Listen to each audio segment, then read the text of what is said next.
the one you love to hate. Andrew Anderson, spitting truth that just can't wait. Got a podcast, like a punch right to your face. College sports villain, taking it over the place. I bring the facts whether you like it or not. Dropping truth bombs, giving it all I got. They call me a villain.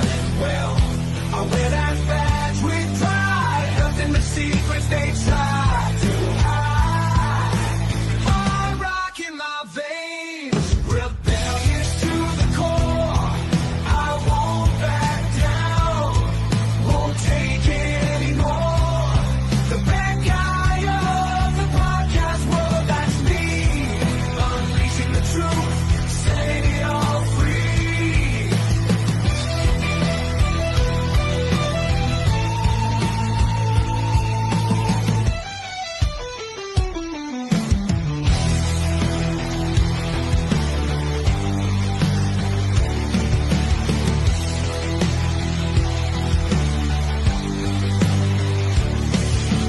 Unleashing the truth.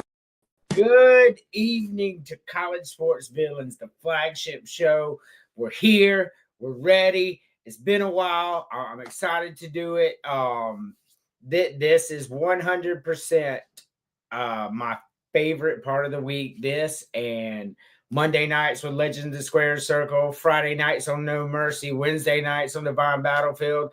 These are all shows that I appear on or I host. Mostly I just host this show and I appear on the other three.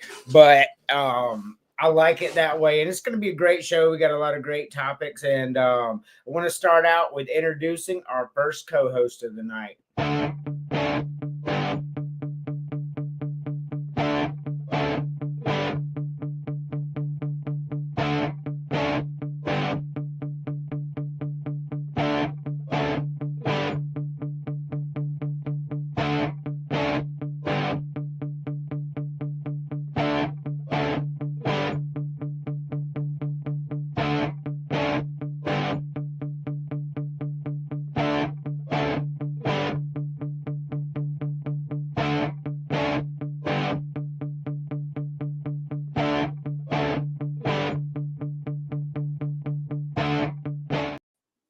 James, what's going on? Ain't nothing but a G thing, baby. You know, it is what it is. Another week is here, and another week is in the books. Ain't shit going on.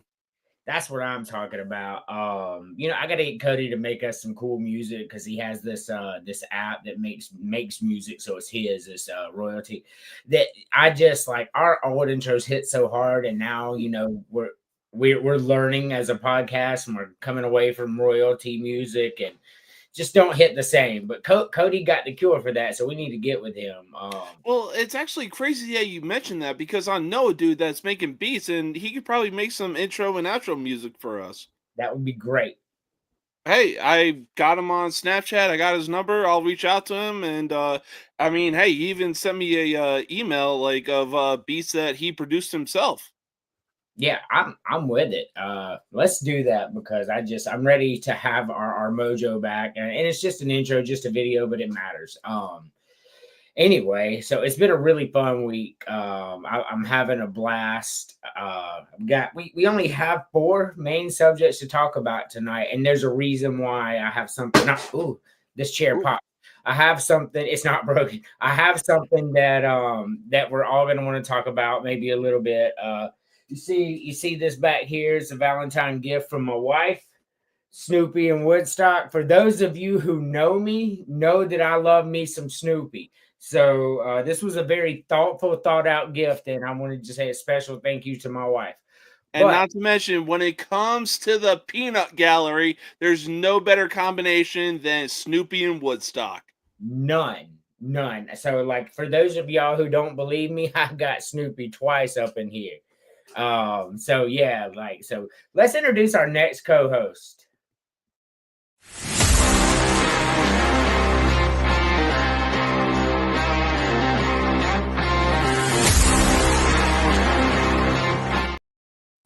It's Chris. What's up? What is up, my fine fellas? Man, I got to tell you, this week has been very, very gospel-y for me. The Holy Spirit's been very loud. So this week's been a lot of emotions for me. I'm going like I've asked for the right way and I'm being pushed in the right way. And it's very emotional. Like I will profess my faith until my dying breath. But we're here for a sports show, but everything's about Jesus. So I wouldn't be doing justice to any of you if I didn't say it. So I am ready for this show. We got one more co-host, and then we'll get in on it. Terminate the fates, keep you safe in the arms of the snow waves. Your shepherd dies, the smiling waters are free. To the mountains you're not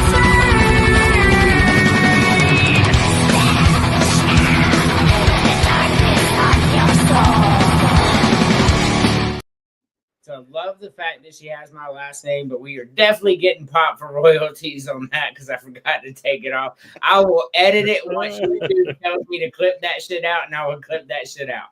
I forgot. Emily, how we doing? I'm okay. Just the boys driving me crazy. Oh yeah. I had him all day, and I promise you he was perfect. Yeah. I promise you, y'all, he was. He just sat in his chair, sat in the big chair, ate some snacks, played on his phone and his iPad, and as soon as his mom gets home, he's a hellish, rebellious little youngling. You broke me, dude. I can't help it. I didn't get a how we doing. Oh, I had a whole segment lined up for how we doing. Oh man, I'm sorry. I got ahead of myself. How we doing, Chris? Man, I'm doing great. I got the Preds jersey on tonight. Went out and bought one specifically because you guys showed me up in our last show. But No jersey. the reason I'm doing so good is because I'm not an Ole Miss baseball player, and I don't have a girlfriend named Mary Kate, and I'm not associated with Daddygate. If you know, you know. But since I'm not associated with any one of them, my future's kind of bland, so I'm going to take my shades off and put on my regular glasses. You talking about the Olsen twins by any chance? No, but hey, look, I heard Mary Kate. I'm like, Mary Kate and Ashley? Different Mary Kate, bro. Yeah, different way. Mary Kate. If you don't know the story, just go on Twitter and search #Daddygate. That's all you need to know. Fair enough. It's bad. So we are in the full March Madness, like because 2 days we're in March, right? So we're in March Madness mode right now. And the very beginning thought, the University of South Carolina women's basketball team, 3-time national champions, should have been 4. I mean, they had beat 8 of the top 10 during COVID year, so no one was coming close to them. And they are a 2 seed as of right now. What? Yeah. Yeah, they are a 2 seed in women's basketball in this moment. Who's the 4 number ones? Southern California, Texas, UCLA, and hold on, I'll tell you. Yeah, I thought it was crazy talk too. Notre Dame? Or no, they got beat. Probably UConn. Probably. UConn. So yeah. I can see UConn, UCLA, and USC, but Texas for me didn't. They split the season series, but South Carolina beat them by 20 points, where Texas beat them by like 4 or 5. Hold on, I'm trying to. So how do you make that? How do you make the distinction? Texas goes ahead of them. Yeah, no. Actually, the number ones are Notre Dame, Texas, UConn, and Southern Cal. Okay, I figured Notre Dame was going to be in there somehow. Yep, those are the number 1 seeds in this moment. After the SEC tournament and the rest of it and all the conference tournaments, we may see something different. But as of right now, that's where it stands. Crazy, isn't it? I will tell you this: losing that game to Texas and then the following week getting ran out of the gym by UConn is going to make South Carolina better. And I would not want to play them. I saw what they did to my Lady Doors the other day. Hey, we hung tough as long as we could, but when you're 13, 14 deep in 4 and 5 stars like that, it's tough, man. I will tell you, I would even go so far as to say, because South Carolina will match up with anybody. Dawn Staley ducks nobody, and never even at the beginning of the year when her team was asked, she was scheduling UConn and Stanford and Notre Dame. When they asked her why, she goes, "You can't be the best unless you beat the best." I was gonna say, like, correct me if I'm wrong. I really believe that Dawn Staley has that like MJ Kobe Bryant mentality. Like, yo, yes. You want to talk about us? Bet I'm gonna take that personally, and we're gonna show you what for. I'm gonna tell you right now, they could play South Carolina at a 16 seed, and I would still bet on them to win the tournament. I'll agree to that. She was like that as a player too. She was, yeah, she was a sniper too. Sniping from half court. Yeah. And she's not but like 5'2", 5'3". I mean, yep.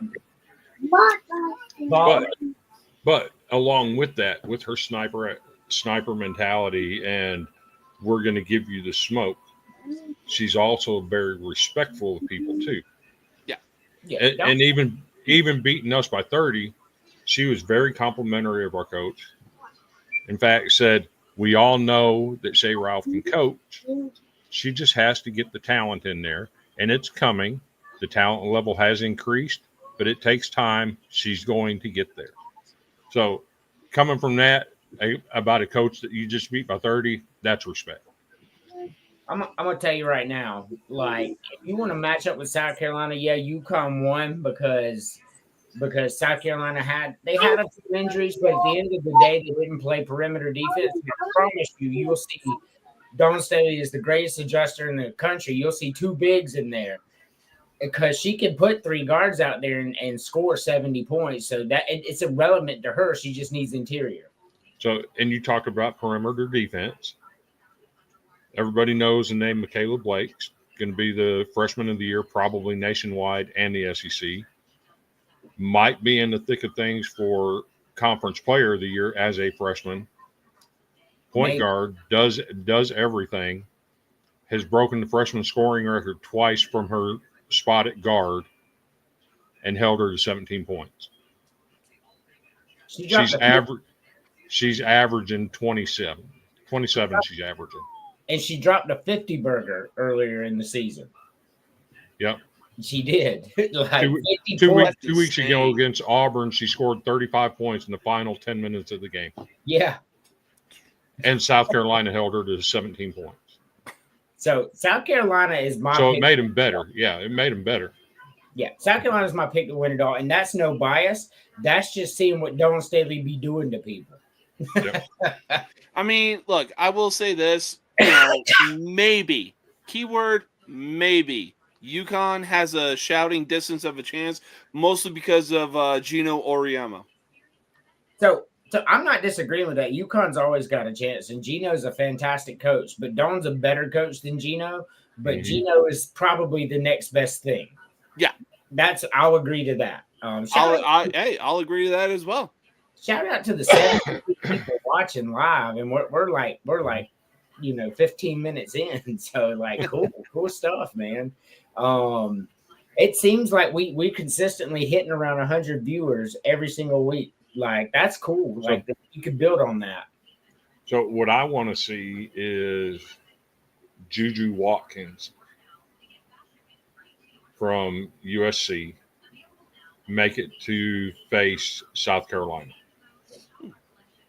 That I'd want to see that to see what Dawn Staley can cook up for her. Yeah, so I agree with that. As a sports fan, I want to play the best. I don't want to duck anybody. When South Carolina has the number 1 toughest schedule for 17 years in a row, these are facts, by the way. 17 years in a row, the University of South Carolina had the number 1 toughest schedule in football. And I was here for it because if you can't beat them, then you know where you stand. And that's what got Muschamp fired. Like, he stood and he couldn't do it in Beamer. Now Beamer's coming out with these toughest schedules in the nation, and he's making moves. I'm impressed. You know, he just the fact that he had the number 7 national transfer portal class, that speaks volumes for who he is, because South Carolina's not the largest NIL provider out there. And they're raking in all these people means they believe in him. So, you know, I'm just excited. Anyway, we'll get to football later. I just want to pull this up because I did not get a chance Monday to do this. And James and I fitting to have a so Chris, I want you to erase one legend for each row, and then Emily, you erase one legend from each row, and then me and James will talk about it. You go first, Emily. Top row: Hulk Hogan, Stone Cold, and Ric Flair. I'm gonna go ahead and tell you, I'm going straight down the middle on all 3. Stone Cold, Ultimate Warrior, and Randy Wow. Savage. Okay. What about you, Chris? So I'm going Stone Cold, Ultimate Warrior, and The Rock. No. Okay. What about you, James? Well, I know I'm gonna catch some heat for this, but look, I said what I said on Legend of the Squared Circle when we did this. Look, as good as Hulk Hogan was, Crazy talk. look, yes, he revolutionized the golden era and brought WWE into the mainframe that it was. But when you compare him to Stone Cold Steve Austin, the Rattlesnake launched the Attitude Era, and man, oh man, there would be no Attitude Era without Stone Cold Steve Austin.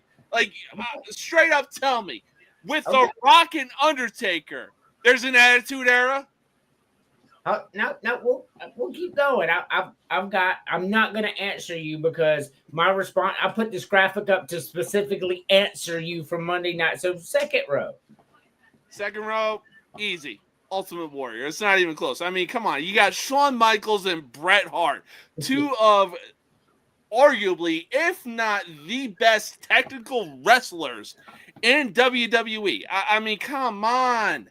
The British Bulldog was hungover as hell in 1992 SummerSlam in Montreal, and Bret Hart was like, "All right, bet, say less. I got you. Don't worry."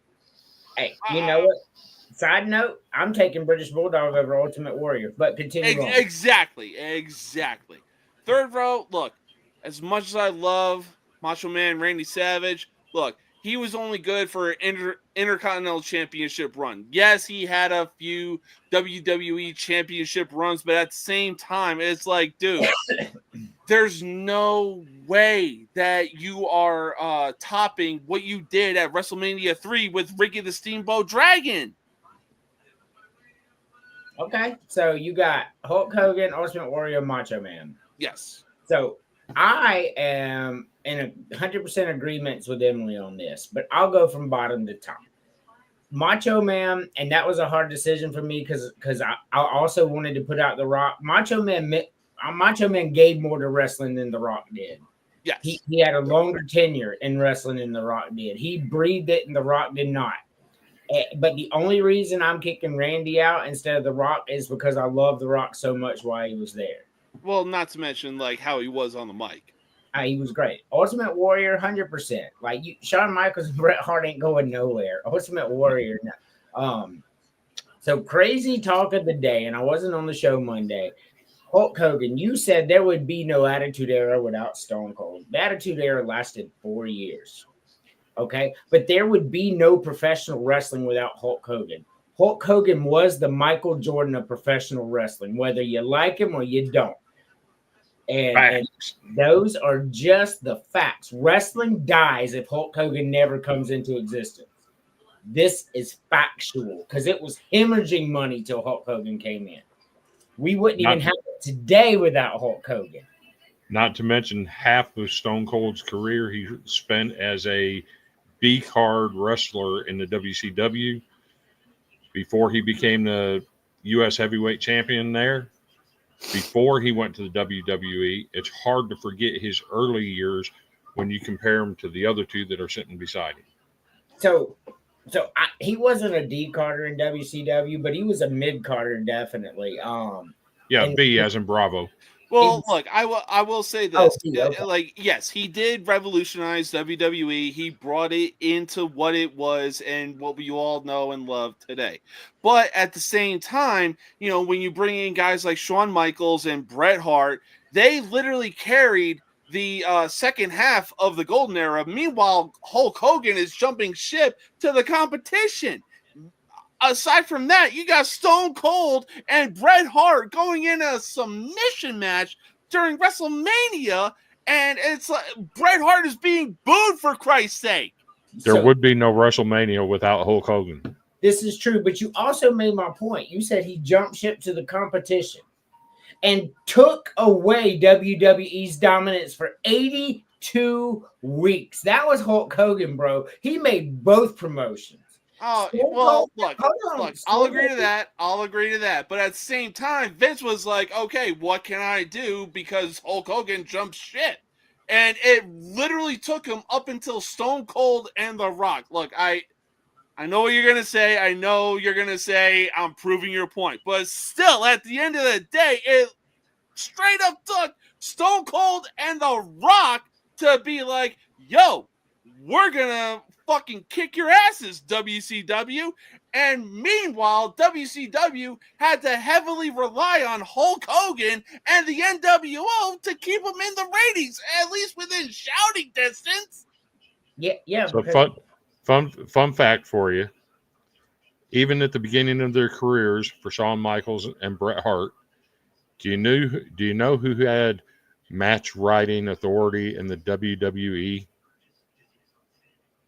That brought those guys to the top with his match writing is Hulk Hogan. I was going to say the Von Erichs. No, Hulk Hogan. So let's go deeper down this rabbit hole before we move on. And I'm gonna finish my thoughts here. I have no idea. So Stone Cold was great at what he did, but you're letting your childhood get in the way of your thinking here. And I get it, nostalgia's strong, and but Hulk Hogan is MJ, bro. Like, there's no wrestling without it. And even taking Ric Flair over Stone Cold, man. Ric Flair was that dude, 16-time world champion. No matter where he went, he won. He came in the WWF and just took the title. Dude was there like 2 weeks. I was going to say, now you're really going to dig into me because Ric Flair was the second guy on that list if I didn't choose Hulk Hogan. Yeah, I figured you were keeping Stone Cold, but both of them mean more to the sport than Stone Cold did, is my point. Yeah.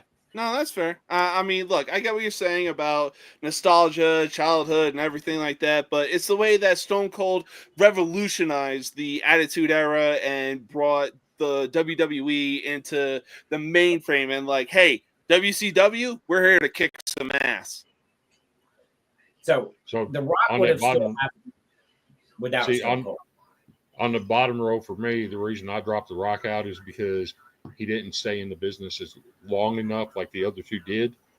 That's true. Had he not walked away and started acting and stayed in the wrestling business, I probably would have kept him. But just walking away and coming back and walking away and coming back, it didn't cut it for me. I mean, that's fair. Yeah, I mean, look, I got to say, going off of nostalgia, it mostly has to do with, like, look, for me, with Stone Cold and The Rock, like, it was, like, people want to talk about, oh, my God, like, have you never seen a country divided more? This was that rivalry that literally divided a country. The Rock and Stone Cold Steve Austin. Well, and this is going to hurt your feelings when I say this, but Hulk and Andre were bigger. Hulk Hogan in the WWE and Ric Flair in the WCW, before they ever got to work together, was the biggest rivalry in the history of wrestling. Oh, yeah, it was when they used to talk shit about each other. Yeah. Well, look, again, I'm a millennial, so... the I'm going off NWA of nostalgia and everything like that. No, I get it. That's why I said the NWA would claim this is where real wrestling is, and that's cartoony or whatever. And then the WWF would be like, those are a bunch of hillbilly hicks that wrestle in gyms in the middle of the South. Like it was it was dirty dick to each other. And those were both top guys in the program. It was something, bro. It was growing up with that. I'll agree to that. Yeah. So I guess we'll go ahead and run a commercial real quick. We finally got a comment. Brad's like, "Hey, I know you guys. You do." I might have seen him just a little bit ago. All right, so he just put the comment. That's good. I was like, "Dang, how long did I let that comment sit there?" But he just did it. Hey, Brad, how's it going? Shout out now before we go to commercials to the 95 people watching. Man, that is awesome. So let's run a couple of commercials. Let's pay the bills or whatever. Or as soon as we come back, I'll do. This might get us flagged, but anyway, I'll do FAFO without Pickle Rick. Yes, sir. So enjoy. We will be back in just 1 minute.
The one you love to hate. Andrew Anderson spitting truth that just can't wait. Got a podcast like a punch right to your face. College sports villains taking it over the place. I'll bring the facts whether you like it or not. Dropping truth bombs, giving it all I got. They call me a villain. Well, I wear that badge with pride. Nothing but secrets they try to hide. Hard rock in my veins, rebellious to the core. I won't back down, won't take it anymore. The bad guy of the podcast world, that's me. Unleashing the truth, setting it all free.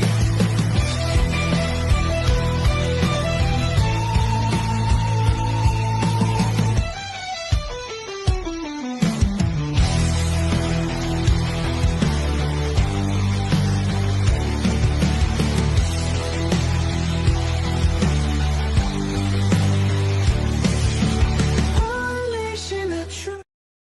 Welcome back to College Sports Villains. We now are over the century mark, so that's really cool right there. I'm trying to see what's on. We got a lot of people watching. I appreciate that. So let's go ahead and go to FAFO. But listen, y'all, I'm gonna be real with you. If you are sensitive, if you are soft, if you are easily offended, I am giving you a disclaimer right now. In this moment, to either toughen up or turn the channel for 2 minutes, not just to come back. But I'm warning you now, this is not for the weak. So, plenty of time, plenty of explanation, letting you know ahead of time. Here we go.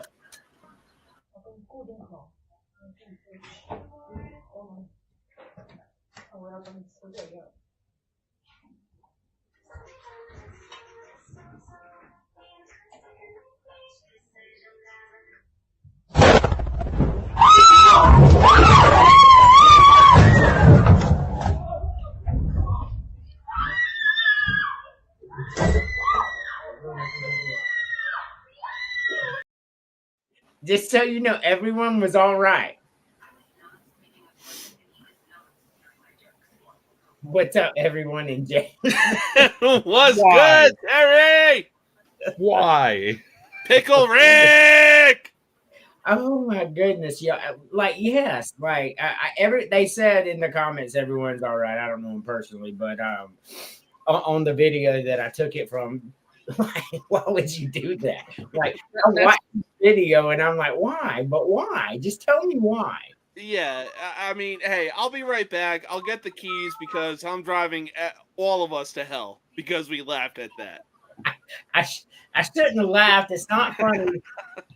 I am a Christian man, but like when I saw those flames go up and literally I giggled. Like a natural reaction, like I didn't think about it, I giggled. And then I'm like, all right, so I'm still trying to be good, but like how can you be so stupid? Like you took a flammable liquid and poured it on fire. Like, why? Yeah, like at what point did that seem like a good idea? Right. Oh my So- god. So I will tell y'all a funny story before we go to the next subject. So and y'all, if you stop me if I've already told y'all this story, but when I was a kid, we rode our bike, and I know you've already heard it. We rode our bike to go get Little Caesar's pizza.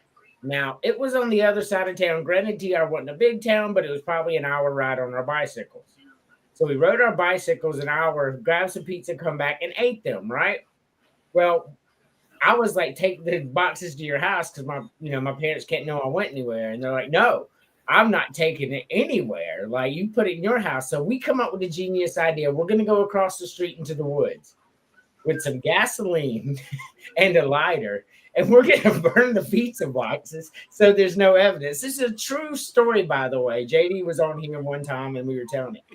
And so I poured the gasoline on and whoosh all around my head. And I'm like, ah. And so we burned the pizza boxes, right? We burned the pizza boxes. Later that night, I'm telling my brother, my older brother, and I'm like, this is what we did, whatever. He goes, so let me ask you a question. None of y'all wanted them in the house, so your mom and dad won't see. I'm like, yeah. And he's like, so your first inclination is take it into the woods and burn it. I was like, well, we're just trying to get rid of it. He goes, when's the last time you seen anybody walk into the woods? Mom and dad or anybody? I was like, yeah. They're like, why? He said, why didn't you just take the pizza boxes in the woods and chunk them in there and come back? And I was like, oh. Oh my god. Once I realized it was human error, not the Taliban, I chuckled a little. It was human error. Hey, yeah, pizza's great. So, like, oh man, just the dumb stuff we did. So let's go to the next subject, and I will tell a small story after all of them. This is going to be just a very quick one. I don't need a long explanation. We've got a couple subjects to get to. Just who would you take, Chris, and a quick explanation as to why. Do you want the truth?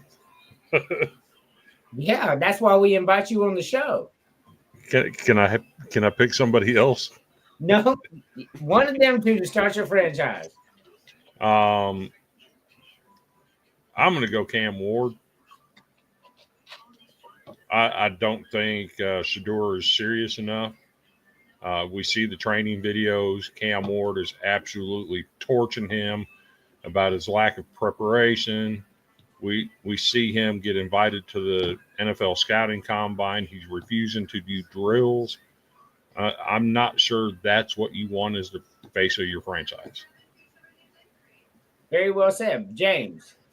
Yeah, I'm going to go Cam Ward as well. I really think the only reason that Shedeur Sanders was as good as he was because his dad was the head coach. And It's like, yo, if you're refusing to go to the NFL Combine, like, bro, you're literally dropping your draft stock right now. Agreed. Emily.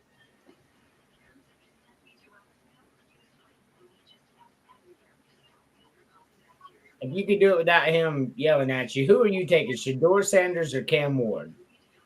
Personally, either one. Either way, I'd be screwed. But if you were forced, Huh? if you were forced, you own the franchise. Uh-huh. Whichever one's cheapest. That is actually the best comment that we have, because I agree with that. Like, if I have to have one of them two, which one's going to cost me less? Because I'm not winning with either. Not right away, anyway. That's absolutely the best answer that there is. I'm still going to give my answer, but like, I'm giving a nod to that one because I'm accepting that and I'm taking that same deal, whichever one's cheaper. However, if I'm doing it based on talent and they're both going to be paid the same or whatever, I'm definitely taking Cam Ward. Like, for all the reasons that Chris said, bro. Like, this guy, he's out there. He's not going to studies. He's not doing anything. He's like, and then he said, if you're the number one pick, why should you do drills? Cam Ward, when I'm watching him out there, you can tell his people, they fight for him because they fought for Miami for every single inch out there. That did not happen with Shedeur Sanders.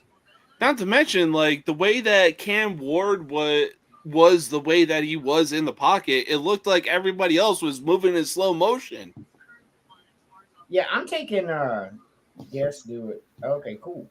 So we're gonna do a Star Wars episode next week. Brandon just texted me. But yeah, That'll be fun. Cam Ward, 100%. We were gonna do a Star Wars episode this week, but I didn't put it together in time. So next week villains will be Star Wars themed. We'll still talk a few sports, but we'll do like top 5 Star Wars villains. So get your list ready, Chris, and go watch the prequels at least, because none of us are going to be talking about 7, 8, and 9 anyway.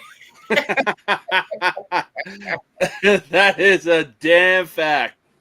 I will base everything on the original. It's the only one I've ever watched. Everything will be based on the original. I will accept that because I love those movies. Hey, I will say this. The prequels of 1 and 3 were good. The second one, Attack of the Clones, was literally meh. So, Phantom Menace was absolutely beautiful. Attack of the Clones was so necessary because that's the actual movie where the story was. Okay. Why things were happening, the political things. It's slower, but it was meant to explain what was going on in great detail. Okay, yeah, because I was in my 20s, I'm watching this, I'm like, this is fucking boring. So no, you had Phantom Menace, which introduced you to all the characters. Attack of the Clones, which gave you the plot and the reason and the political behind it. And Revenge of the Sith, which is the greatest Star Wars movies of all time. It's better than Empire. You can listen to what I'm telling you. I was going to say, if you didn't get rock hard when you saw Hayden Christensen, something's wrong with you. I'm telling you right now, Empire is a fantastic movie, but Revenge of the Sith. Let me tell you why Revenge of the Sith is so great. Episodes 4, 5, and 6, which are the ones Chris watched, are some of my most favorite movies I've ever seen in my whole life, with Chewbacca and Darth Vader and Chevy, or no, not Chevy. Wow, why was I thinking Chevy Chase? Han Solo. Oh my god! So those movies are great. How you doing? Why Revenge of the Sith is so great is because it gave you the insight as to why 4, 5, and 6 were happening. Like how Darth Vader became Darth Vader. Why didn't he know who his son was? Where Obi-Wan came from, which was one of the biggest mysteries, because everybody's like, okay, so you introduced Obi-Wan, but now we know nothing about it. Anyway, so we're not getting on Not to mention, arguably, if not the best lightsaber duel in Star Wars history. Crazy talk. So, Terry Walker, I just got to ask you. I see your comment there. Do you have a problem with the Romulites, boy? If you got a problem with the Romulites, you got a problem with me. So what's up with that, Terry? So yeah, what's up with that, Cherry? So we're going to the next subject, but Star Wars greater than Star Trek, and I love Star Trek. So this is Bet Online over under for SEC teams. The first thing that sticks out to me, of course, is South Carolina, but I'll get into that. We'll let Emily finish what she's doing. Like your team is expect 8.5. James, look at this list. What sticks out to you? What's right? What's wrong? Where do you think money can be made? How South Carolina is that far down is beyond me. I mean, they still have Quentin Sellers, if I'm not mistaken. It's the schedule. Once again, South Carolina has the number one toughest schedule in the nation. That's why you see 5.5 for South Carolina, even after a successful season. That's fair. Can't believe I'm saying this, but how the fuck Vanderbilt is dead last is probably a mystery that not even Sherlock Holmes could solve. I'm gonna crack that mystery for you here in a minute, but continue on. All right, that's fair. Mississippi State should easily be the last team on this list. Georgia, no surprise. Tennessee, let's see. Georgia, Texas, Tennessee, LSU. Yeah, no surprise to see those teams up there. Alabama, after the year that they had, they should at least be fucking mid. Crazy talk. Did you see? That's not crazy talk. That is just a fact of life. All right. Well, I will get into mine in a moment. So look, restrained. To close things out, Missouri should be a little further down. That's all I'm gonna say. I agree with that statement, Chris. Like, you don't have to address any of the other if you don't want. Address the elephant in the room that you want to address so bad. Oh, there's a couple of them. There's one in particular. The floor is yours. Like, talk about the graphic, but I already know what pissed you off. Oh, I've already mentioned it in the chat. The first thing that pops off: no SEC team is winning 10 games. Yeah, I'll take that bet all day long and make money on it. Missouri at 7.5. They're going to be ass. Their offense is going to be putrid. Losing every single skill position player they have. They're going to be bad. Florida at 6.5. The disrespect there is wild. With DJ Lagway coming back, as long as that cat is healthy, they're a threat to win 9 or 10 games next year. That's just being real. South Carolina, I think, is a little bit low. I would have them more around the 7.5 or 8. Because we do know that they lost a lot on defense, but they do have Lenora Sellers back, and they're bringing in some kids in the portal. So I'd have them around 7.5 or 8. But the one for me is like theft. Be like stealing candy from a kid. I'm taking that over under at 3 on Vanderbilt all day long, and I'm cashing that someday. Breaking news. Okay. Breaking news. Florida State beats Notre Dame women in basketball. Notre Dame will shoot down to a 2 seed, and if South Carolina wins out, they will take that 1 seed. To lose a game of this magnitude when you have a 1 seed shows weakness in your team at this point of the season. Or they could be injured. I don't know. I'm speculating, but Notre Dame is good. No reason they should have lost. What about you, Emily? Hell, they were one of the few teams that was within shouting distance of UConn during their dominance. Yep, agreed.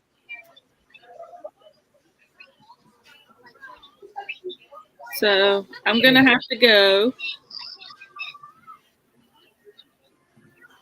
You hear me?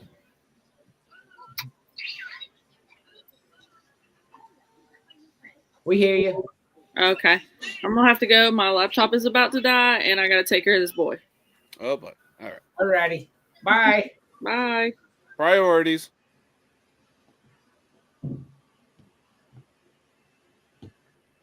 So I see what you're saying, Chris. Let me take off the screen.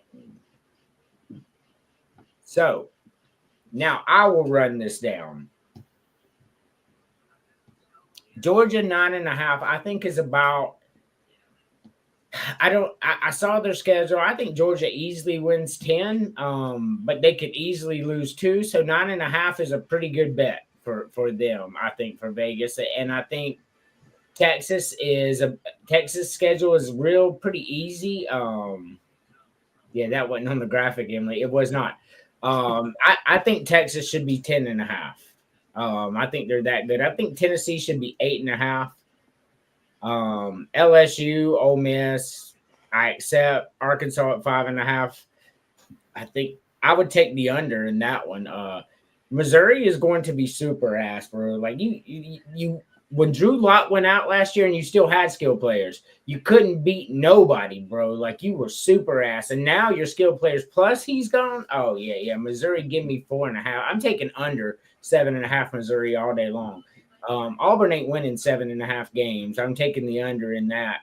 Texas A&M, this is the craziest talk on this graphic right here. Texas A&M is easily going to win 9 games. That is just absolutely asinine. If you want to make some money, take the over on Texas A&M 6.5. That's crazy. Would they go last year? 9-3. Yeah, I could see that. And got Marcel Reed coming back. Yeah, they're easily winning 8 games. Yeah, I can see that. So Oklahoma at 6.5, I think that's fair because you just don't know which way they're going to go, and their schedule is pretty favorable as well. Florida at 6.5, I'm taking over on that. I think Florida is going to be closer to the 10-win mark than they are the 6-win mark. Florida's got something special down there. South Carolina at 5.5. Wow, I certainly would put them at 6.5. I get it. Nation's toughest schedule again. Playing all the big boys again. Clemson is a top 10 team out of conference again. I get it. I get why they're 5.5. I would take the over on that. I think South Carolina wins 7 games this year. Kentucky right where they should be. Mississippi State right where they should be. And Vanderbilt is right where they should be too. Oh, you're crazy. Hey, allow me to retort. So Vanderbilt doesn't have the toughest schedule like that. I will give it to you. But Diego Pavia is a good leader, a great quarterback. He is not. That is just a fair statement.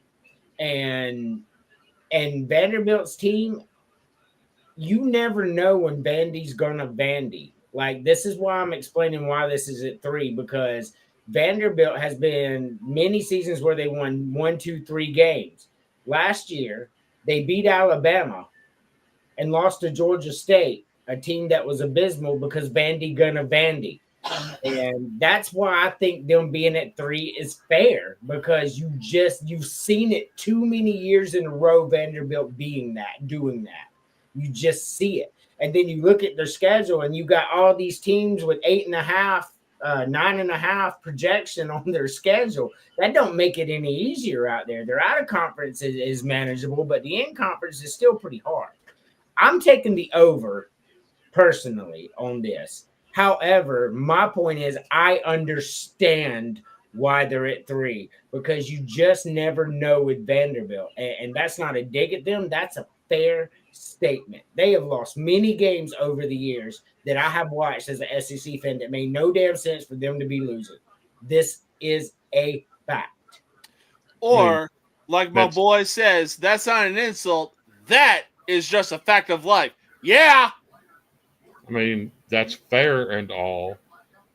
But when you look at what they got coming back, who their conference schedule is, who their out of conference schedule is, to say that they're only going to manage 3 wins out of that is it's lazy work.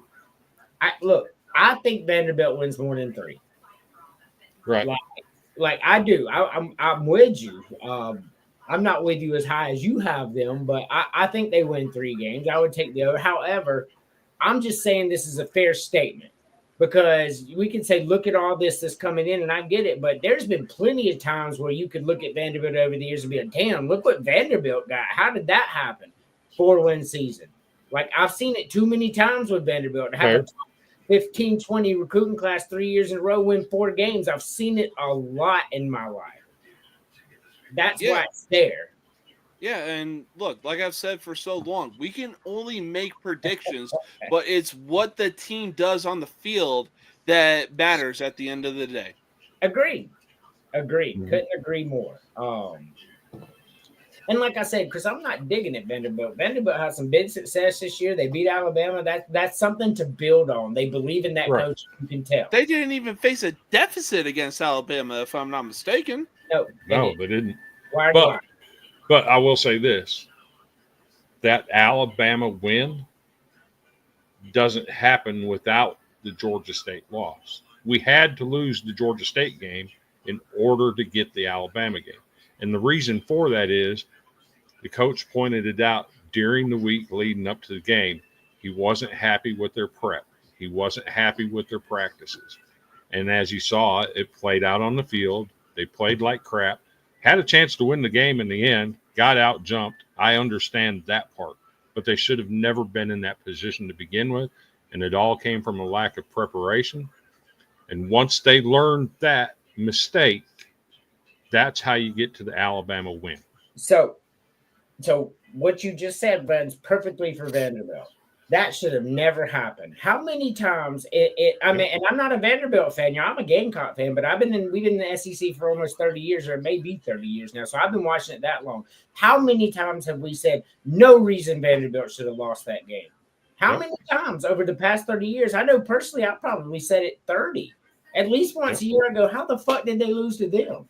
I mean, hell, let's take a look at Georgia State. Look, they have been in the NCAA tournament for God knows how many years, and they have made some really big upsets. But football? Who had them beating Vanderbilt at the end of the day? Brought the Tyler belt. Chris, break out the NWO belt, please. But for me, and it's funny you say that because I've seen Georgia Southern make a couple of tournaments, but for me, Georgia Southern football, and it wasn't Georgia Southern anyway, it was Georgia State. But since you mentioned Georgia Southern, the reason that Georgia Southern, for me, football rings in my head for Georgia Southern because I'm an FCS fan in the South, and them in Furman, and them in Appalachian State, and them in Marshall. Those 4 teams right there battled to the merciless death in the old school Southern Conference, bro. It was awesome. Didn't Georgia Southern win 3 straight division? Back then it was Division II. Now it's FCS. Didn't they win like 3 straight back in the late 80s, early 90s? It was 1AA, not Division II. But I don't think they won 3 straight, but I think they won 3 total during that stretch. Yeah. Furman won 1. You got Appalachian State that won 3 or 4. You got Marshall that won 4 or 5. I mean, those 4 teams were in the Southern Conference, and that football mattered to me when I was a kid, FCS level. So Georgia Southern's always football to me. We are Marshall, baby. Yeah. Marshall was in the South. People don't realize it, especially younger people, because they've always known Marshall to be in the FBS. But they were North Dakota State in the 80s. That's factual. Oh my God, what is that? What was that movie? We Are Marshall with Matthew McConaughey and True story. Oh my God, that's a sad story. I don't want to bring up one of the best football movies ever made, and it's not even close. Yeah, it was a great movie. But I'm just saying we just brought it. You bring up FCS, my memories go back. Furman, Citadel, Wofford, Tennessee, Chattanooga, Georgia Southern, Appalachian State, Marshall. They were all East Tennessee State. They were Western Carolina. They were all part of this. Oh, they were powerhouses back in the day. Okay, Conference was the conference. Okay, I went to a game at Chattanooga where Terrell Owens was a freshman wide receiver for the Moccasins. Put up crazy numbers. I saw him play against Furman. And was not the best player on the field. I was going to The say, best I'm player- sorry. The best player on the field in that game, they played a little school from southern Mississippi called Alcorn. Alcorn State. Do you know who their quarterback was? Steve McNair had 800 yards in total offense in that game. Watching those two players on the same field in college at the 1AA level. Crazy. Look, for me, being a millennial was hating Terrell Owens when he was a part of the San Francisco 49ers. Maturing is realizing the kind of wide receiver that he was, and he should be put in the class of like Randy Moss, Jerry Rice, and all those other guys. He's definitely one of the greatest of all time. But Yes. and then we're going to go to the next subject. But another thing about Georgia Southern football that reminds me, so their Heisman level, it's called the Walter Payton Award, and Georgia Southern had this running back called Adrian Peterson. Yeah, he had the same name as the other one, and this guy was there's no way. But he was the best. He was the second best. He was a beast, man. Adrian Peterson on Georgia Southern, they talked about him on ESPN in a time where FCS football was never talked about. But he did not win said Heisman, the Walter Payton Award. He did not win it, and that's all. And he was the only person they talked about. Who did win it was a man named Lewis Ivory from the University of Furman. So they have natties and Heismans. True story. Lewis Ivory was that dude too, boy. Yeah, he running people. I watched that game, bro. I watched Lewis Ivory versus Adrian Peterson, Furman and Georgia Southern at Furman. I was at that game. At the time, I didn't realize the magnitude of it because I had an extra $10 and I wanted to go to a college football game. But crazy, man. Anyway. Now, I'll tell you what's crazy. The fact that I'm like, yo, the last few years, James Madison is in the top 25 rankings? What? They have a lot of money, bro. James Madison is What are they doing over there? One of the richest colleges in the world. James Madison is. So, you know what else is interesting about that 1AA level back then? Who was the quarterback at the little school called Mississippi Valley State? That was bringing up a guy you hate. That was throwing touchdown passes to the guy who ended up being the greatest wide receiver in history. I love me some Jerry Rice. Steve Young. No, his quarterback at Mississippi Valley State was a guy named Willie Totten. Dude could sling it. All right, so now, all right, so let's. I want to show this one again just because it just gives me the heebie-jeebies.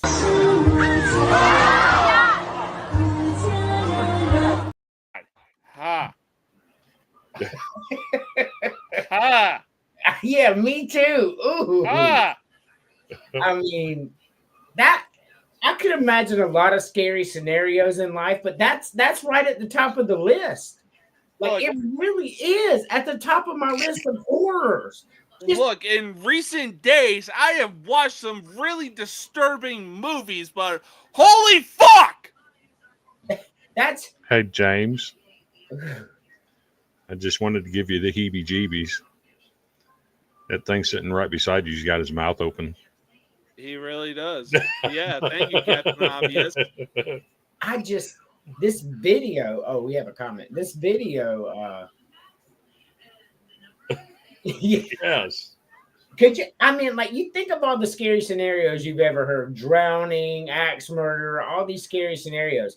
Imagine swimming in a tank and a fish just puts your whole head in its fucking mouth. No, I'm Crazy. sorry. When it comes to underwater creatures, it is hands on sight because they took away the greatest person of all time. That person being Steve Irwin. So before we move on to this one, I gotta tell you, I saw a funny meme. It showed a girl and she had a tarantula on her chest. Oh, And it said tarantula. no. It said tarantulas are pets, love them. And the comment underneath has this dude, and he goes, I was finna say white people always do stupid shit. And then I noticed her last name. My bad. Go on, princess. It was Steve Irwin's daughter. Oh, God. No, Yeah, I'm sorry. I'm sorry. When it comes to tarantulas, that thing is getting a goddamn flamethrower. Do you like spiders, Chris? No. Me neither, bro. Bro, if I see a spider chilling in the corner, I'm like, yo, you got rent to pay? What's up? I do And not. if they don't answer, I'm going to get that fucking chancla, baby. I do not like spiders. I do not like snakes. But you know what I like even less than them? Birds. Angry little dinosaurs that still roam the earth. And I watched, before we go to this next one, because I want to talk about it, I watched a video that was not AI. I thought it was an AI, but it was a national park, like one of our national parks. And then when I looked at it, I'm like, holy shit, because it was like 10 years old. So like I'm looking at it. There was this bird that looked like an eagle, probably some kind of vulture or whatever, right? With the Shabaka bat. Yeah. The Shikaka. Yeah, Shikaka. But this bird was carrying an adult deer away. Deer are heavier than people. And this bird was carrying it away. I do not like birds. But Chris, in this weekend series here, how do you see the obviously this is my prediction. This is, I don't care who you are, one of the greatest rivalries in baseball history. Like, it is one of the top 3 baseball rivalries in college. And this is not a bias. This is a reality. Based on the times they played each other, they've all went to the World Series. This is just one of the best rivalries ever. I've got Clemson winning this series 2-1. Could flop either way. I think Clemson's the better team personally. What about you, Chris? I'm right there with you. I think Clemson wins it 2-1. That's a really good Clemson team down there. They're not flashy. They just play ball. And they're really good. South Carolina's not a bad team by any stretch. No, 9-0. Ethan Petrie is a stud for them. And I think it's going to come down Clemson 2-1. The one thing I'm looking forward to is a game at South Carolina or at Clemson. There's one at South Carolina, one at Clemson, and one in Greenville, neutral field at the minor league park. So here's a message. If you're a veteran and you get a chance to go see this game, go do it. And the reason why is Eric Bakich does something that I have the deepest respect for. Between innings, he sends his bench players out around the walkway around the field where the bench players all greet all of the veterans in attendance. In the 4th inning. Yes. I absolutely love that. I want to thank Eric Bakich. You probably won't ever see this, but I want to thank him for doing something like that. That's amazing work that he does, and I got to give him props for doing that. Yeah, hey, that really is cool. Every time you try to hate a Clemson coach, they do something like this. Yep. What about you, James? How do you see this series going? Now, you can quote me on this. You can clip this from however you want to. But, yeah, I really don't follow college baseball that much. In fact, I'm watching UC San Diego versus number 23 Cincinnati right now. But yeah, if Clemson has the best team, then hey, I'm gonna take the best team. It is what it is. Bring your eyebrows. Well, goddamn. Looks like I'm going to have to go get my fucking eyebrows waxed. Thank you, Terry. Here's how I see it going down. I think South Carolina wins at home. Founders Park is not an easy place to win. And with South Carolina being as good as they are, they're probably not going to lose that game at home. But with that being said, Doug Kingsmore Stadium is also one of the hardest places to go and win. So South Carolina is not winning that game in Doug's Kingsmore, which means the game will come down to the rubber game in Greenville, South Carolina at Ford Field, which is the minor league field for the Boston Red Sox there in Greenville, South Carolina. And on a neutral field, the better team usually wins on a neutral field, and Clemson is the better team until South Carolina proves me otherwise. Petrie is probably going to be a candidate for Player of the Year. He is that good, but top to bottom, I believe Clemson is better. This is coming from a Gamecock fan. Over the recent history of it, though, hasn't it turned out where South Carolina normally wins the series at Clemson, and Clemson usually wins it at South Carolina? Hasn't that been the trend? In the last few years, yes. That's wild. But at that point, both South Carolina and Clemson were down, and they weren't elite teams going deep, and it was just tit for tat at that point. But we're talking about both teams are really, really good this year. And you know, when you're a good team, you protect home. Right. And that's why I'm saying that for this. I did not want to pick Clemson to win 2-1. I'm sure my fan base on College Sports Villains, which is 50% South Carolina fans, were like, fuck this guy. He's hating. I'm not hating. Like if you ask the experts, most of them will agree with me. Like this isn't any kind of bias. I watched Clemson play already this year, man. They're good. I'm not blowing smoke. Like they're top 5 good. That's how good Clemson is. Bro, So, I've seen your social media and the scores. I'm like, damn. hey, look, if we don't get swept here, that's a win. And y'all may say, oh, that's loser mentality, but it's not. Clemson's a top 5 team. And if we can come out of there taking 1 of 3, I mean, 2 or 3 would be better winning the series. But if we can take 1 of 3, that's something we can take out because we're like, we beat a top 5 team. So it is what it is. South Carolina was left in they went to a regional last year, but that's just not good enough at South Carolina. So we'll see what the new coach has proved himself over the years. So.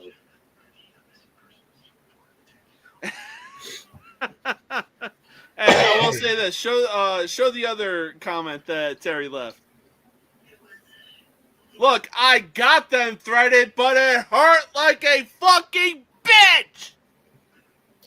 Yeah, look, I will take waxing over getting my eyebrows threaded.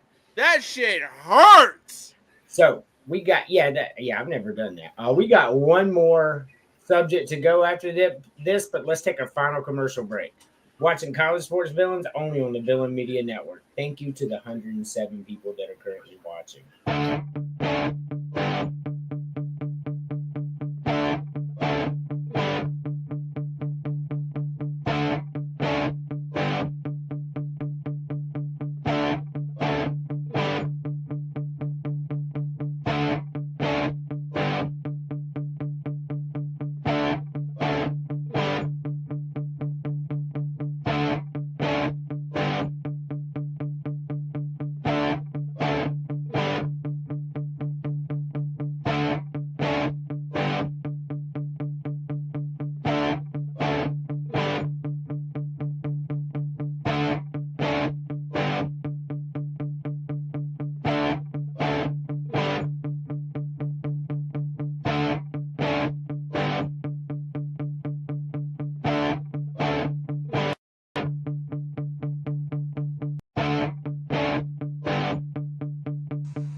Love to hate Andrew Anderson spitting truth that just can't wait. Got a podcast like a punch right to your face.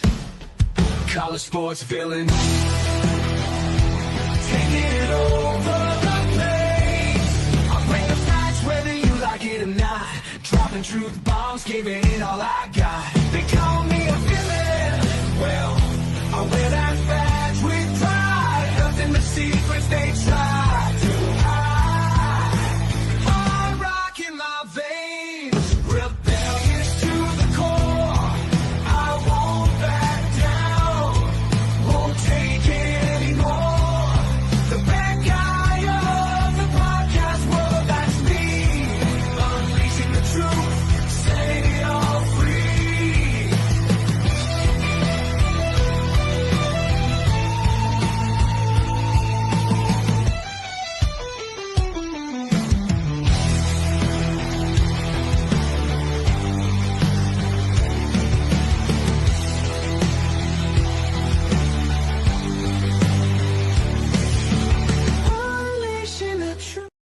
welcome back to College Sports Villains. Betting odds were just updated. South Carolina is now 70% chance to be a number one seed in the women's tournament following the Notre Dame loss. So all is set right back in the world. Although South Carolina in a battle with Ole Miss right now. South Carolina only up 8 at this point, going into the fourth. So that's something to watch there. I do think South Carolina pulls away in the fourth because that's usually when depth hits you. But let's go to this. And we're going to be releasing our way too early. I've got a couple of people's top 10, so we'll just go with that. I might release it tomorrow. I might work on it tonight because I've got 3 people's top 10. But what sticks out to you here, Chris?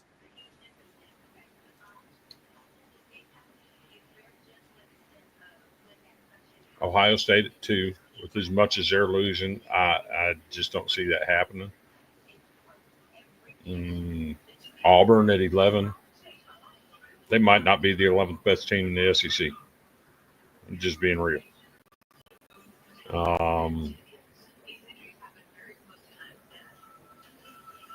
Those are the major things.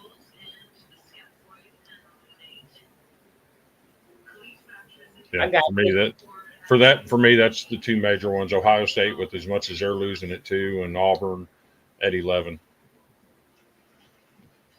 I got you, James. Auburn, yeah, I'm going to have to agree. There's no way that they should even be in the top 25 rankings. Alabama, yeah, they had a 9-3 season, but there's no way that they should be ranked that high. They should be in the area of like Miami, SMU, or even fucking Indiana for that matter. But yeah, I'm gonna have to agree with Terry. Actually, you know what? Let's bump Florida down to where Auburn is, and it makes sense. As far as everything else goes, we're gonna have to see what happens this coming season. All right. Well, allow me to retort. Nebraska being in the top 25 is crazy talk. I agree with Terry. They showed that they could not hang at all with a blue chip quarterback and some top 10 recruiting classes. Oh yeah, fucking Oklahoma even being in the top 25 is a crazy talk. I mean, they did take Ohio State to the wire at Ohio State. They did. First year in the SEC, and they put up a 500 record. Yeah, he's talking about Nebraska. But yeah, Nebraska shouldn't be in top 25. Georgia Tech is right where they need to be. Indiana's right where they need to be. SMU, I'm good with. Miami, I'm good with. Kansas State, I'm good with. I think Texas A&M's a little too low, but after that implosion last year, I get it. Oklahoma, yeah, Oklahoma ain't showed me anything to make me believe they should be the number 18 team in the country. I just Arizona State, I think they're right where they need to be. BYU is way too high. I'm not taking them out. What's going on, Chris? I just caught Georgia Tech at 24. What are they saying that I'm not? We'll see, I guess. Losing their number 1 running back and their quarterback, I'm not so sure that's feasible. UCLA at number 26, crazy talk. Real talk though, would you put BYU in place of Nebraska and take Nebraska out of the top 25? Yeah, that's probably in there. That's probably where I put them. Fair enough. I think LSU is right where they need to be. I think Alabama's too high, to be honest with you. Too low, to be honest with you. I think Alabama's fantastic again. I think Tennessee is right where they need to be. Michigan has shown me nothing to say that they're going to be the number 12 team in the country. Nothing. They beat Ohio State. Yeah, that's all fine and good, but like they had an ass season and they're not better than any of these teams that I see on this graphic. Auburn in the top 25 at all is laughable, much less being number 11. Like I'll agree to that any day of the week. That is the biggest crazy talk on this graphic right there. Auburn being at 11. I noticed a team missing on here too. Who's that? Iowa State, that returns everybody. I would put Iowa State up there in the top 25 high. They got ran out at the end too. Like between 20 and 25, or Probably between 20 and 25. I think Clemson is right where they need to be. I think Clemson is that good. I disagree with you, James. I think Florida is right where they should be. Florida is going to be that damn good this year. People don't understand what Florida's fixing to come with. Yeah, Florida's good. So- I mean, I agree with I that, agree. but at least put them in the bottom rankings because it's like, yeah, they did finish with a winning season, but at the same time, they need to prove that they belong in where they are predicted to be for way too early. You know what I'm saying? So Florida at 9, I agree with Andrew. That's about right for them. They got arguably the best quarterback in the SEC coming back in DJ Lagway. Now, if he gets hurt, all bets are off. That's where I'm at on Florida. No, I mean, I agree, but like I said, put them in like 15 or below. That's reasonable. Like where they're at right now, I don't agree with that. You don't think 10-2 is reasonable? What they finish like 7 and 5? Yeah. No. This what 8 and 5. 8 and 5. Okay. Why the hell they're that far up? It's just, this is my opinion. It's SEC biased. But I mean, hell, put them in Alabama's spot and put Alabama lower. It makes sense. So let me go ahead and point this out to you. Florida had the nation's toughest schedule last year. And the nation's most injuries. The best quarterback wasn't even their starting quarterback, as they found out later on in the season. Billy Napier found something. I'm just gonna go ahead and say I'm good with it here. Illinois. How the fuck he didn't get fired is beyond me. Because he went 8. He went 8 and 5. Yeah, 8 and 5. Yeah. So Illinois up there is crazy talk. Yes. So they beat a South Carolina team that lost all their players. None of them played, and they really were dirty in doing that. And that take Auburn out and put South Carolina in Auburn's spot, and it makes sense. I'm putting Illinois down towards 17, 18 personally. That makes sense. Yes. So I skipped South Carolina for a reason. I'm coming back to them. Georgia at 6. I think Georgia's better than Notre Dame, bro. I think Georgia's better than Penn State, and I think Georgia's better than Oregon, and possibly better than Ohio State. So Georgia's too low. Notre Dame's too high. They had a good season. They went to the national championship, but they not bringing back a ton. Penn State, I think, is a little too high. Oregon, I think, is probably right where they should be. I disagree with Chris. Don't underestimate Marcus Freeman, yo. Yeah, I mean, we'll see. I've seen their schedule. I disagree with Chris on Ohio State. I think Ohio, they're going to spend $20 million. I get they lost it, but they're going to spend $20 million again, and they're going to replace the people they lost because those are the people they bought before the season last year. So what's the difference? They're going to buy all the best players. Ohio State is staying in that top 5. I'm good where they're at. Texas at 1. I'm okay with it because they are bringing back a lot and possibly the nation's best quarterback. So we'll give it that. But South Carolina at 8. Now you're going to be like, this is your team, and you're going to say they're too low, and they got Lenore Sellers and all that. They got Lenore Sellers. They're bringing back Mazeo Bennett. They got a great defense. But South Carolina is not the 8th best team in the country. Like, they lost the National Defensive Player of the Year. Like they lost him. Yeah, like it matters. What? That's not true. Yes. Okay, I was about to say. Iowa at 25, calling my shot. I would put Iowa in over Nebraska. That's for sure, bro.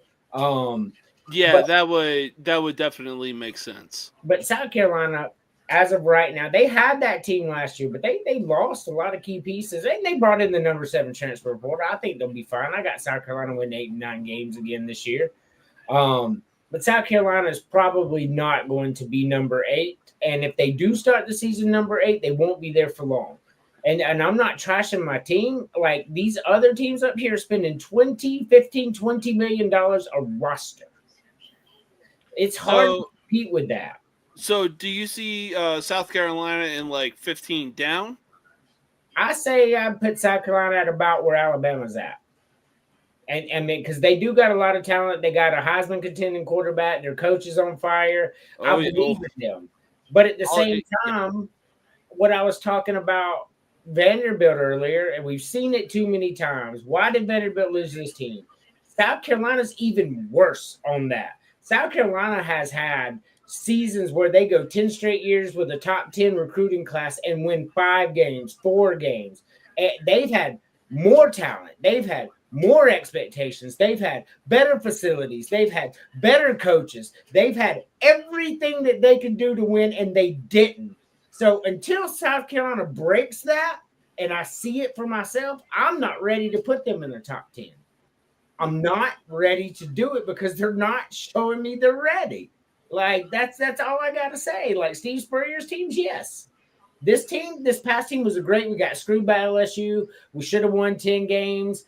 And if we would have been in the playoffs, and you know that game against LSU was a screw job. It just is what it is. But it is what it is, right? I've seen it too many times with South Carolina. Go out and win 10 games and make a believer out of me, and then we'll start again next year.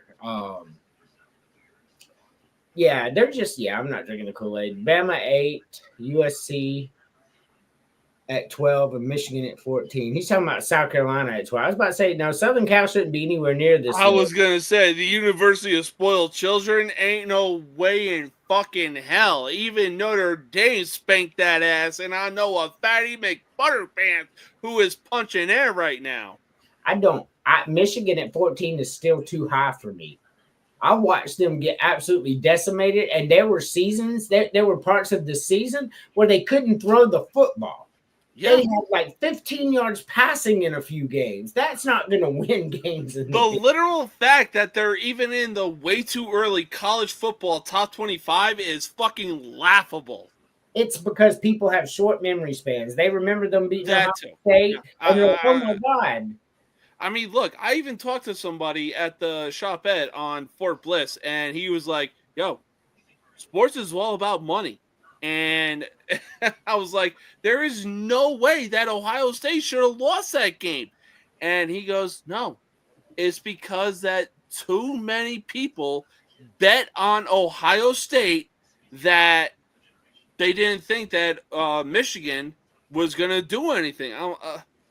You ready for my conspiracy theory? And I mean this from the bottom of my heart. How did Michigan beat Ohio State? Let's examine how this happened, okay? Because it's very important to know the why on things, right? So Ohio State was getting ready for the conference championship game. That mattered, right? Not the conference championship game. They were getting ready for the playoffs. They were in the playoffs no matter what.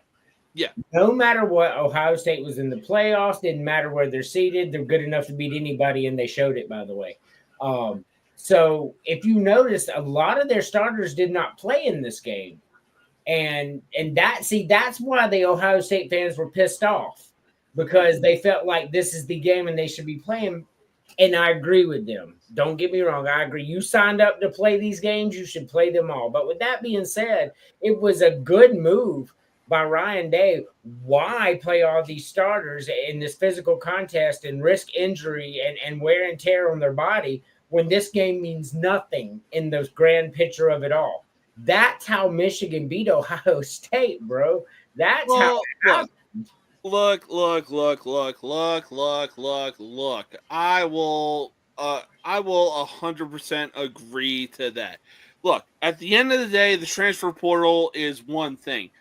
But at the same time, at the end of the day, former hockey player PK Subban, let it be known, he put the NBA players on fucking notice with the Four Nations face-off. It's like, yo, these hockey players are going out there and playing their fucking heart out for their goddamn country. They're leaving it all out on the ice. So why the hell are NBA players or even fucking college football players are like, well, you know what? We're not feeling too good. We're not feeling too hot. We're just going to go ahead and sit out and let our rival fucking beat us for the 4th straight year in a row. So I'll explain it even more. So you don't have to trust Ryan Day, but he is your current national championship head coach. But but if you're the alumni, Chris, I'm sure you'll back me on this. If you're the alumni, right, and you're the all that, and you put up $20 million of your money to watch your team win a national championship, and you're going into a meaningless game because you're going to the playoffs regardless what happens at this point. Those alumni, they are loud and they get their way because that's where the money comes from. And if they went in and said, hey, these guys better not play, this is a meaningless game, we spent all this money, save them for the playoffs, I promise you that's exactly what Ryan Day is going to do, because that's the gravy train. Money talks.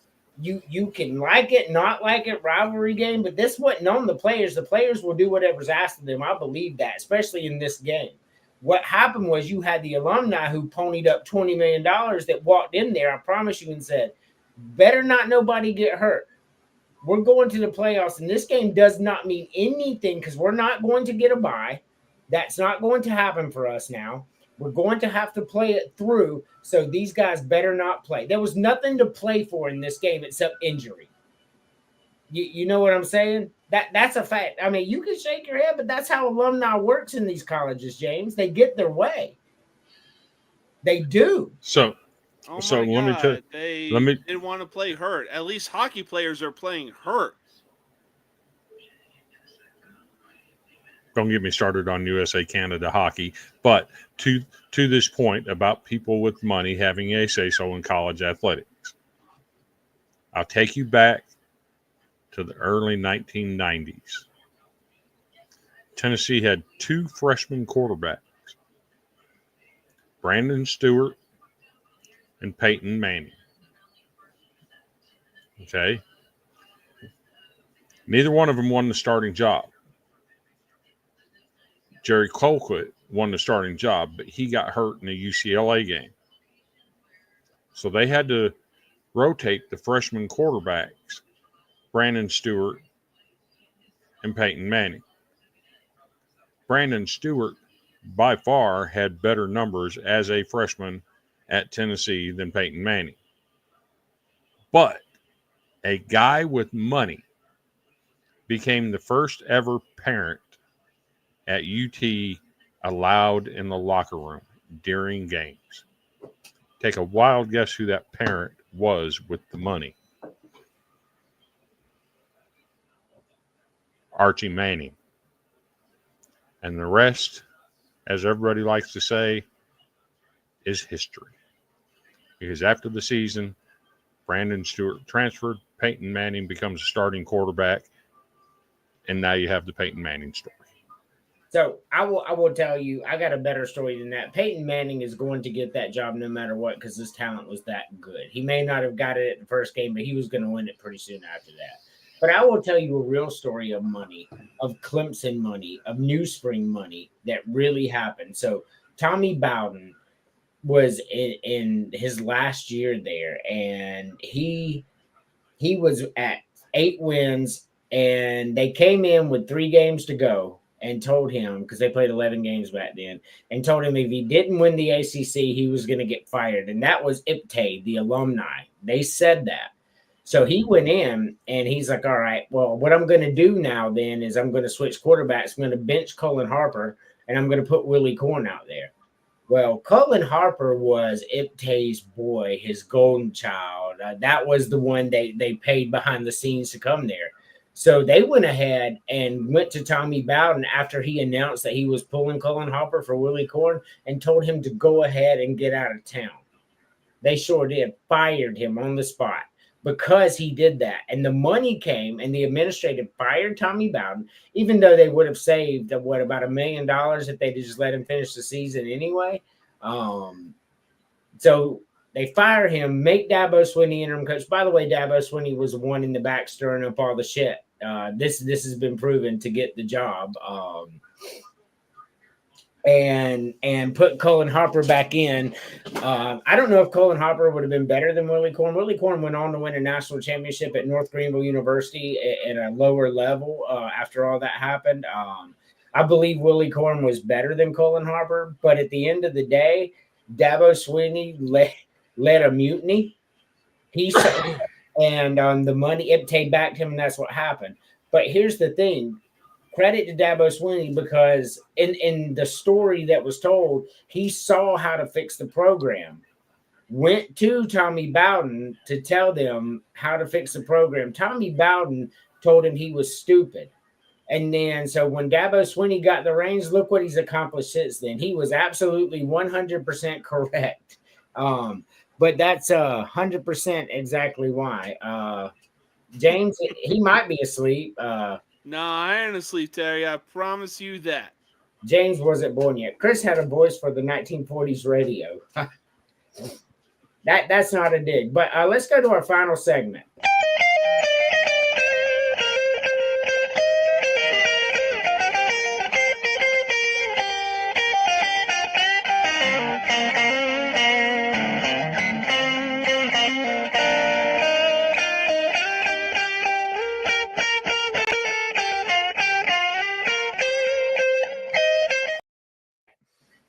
Yeah, I got to make a whole new video. That just does not hit like it hit. No. Unfortunately, it does not. Yeah, but we're trying to do things right, and we don't want to get our asses thrown off of platforms. So we have to be mindful of what we're putting out there. But we will get some better ones. Chris, final thoughts. Final thoughts. I'm in my wheelhouse. Baseball has started up at the college level. If you want to catch me, other than on the Villains Media Network on College Sports Villains, the podcast, you can check me out over at the Golden Broom Podcast on Tuesday nights at 8:30 Central Time. Myself, Cody Slavinsky, and Randy Jowers. We yam it up. We talk it up. We look at baseball nationwide. We have some fun little awards that we like to give out, like the Golden Broom Award, which goes to the team that has the most impressive sweep of the week. We give out a Dirty Jockstrap Award for the team that just absolutely stinks it up. That's got to be the reason they're playing bad. They're wearing dirty jocks, right? Anyway, I'm on that. I'm also on the Hawkaholics podcast on Wednesday nights talking about the Iowa Hawkeyes baseball program. Love chatting it up with those Brad and those guys over there about my first love in college athletics, the Iowa Hawkeyes. Other than that, I'm American till the day I die. And I will, never mind, I'm leaving it right there. Shout out. Let's ride. 140 viewers currently. Popping, baby.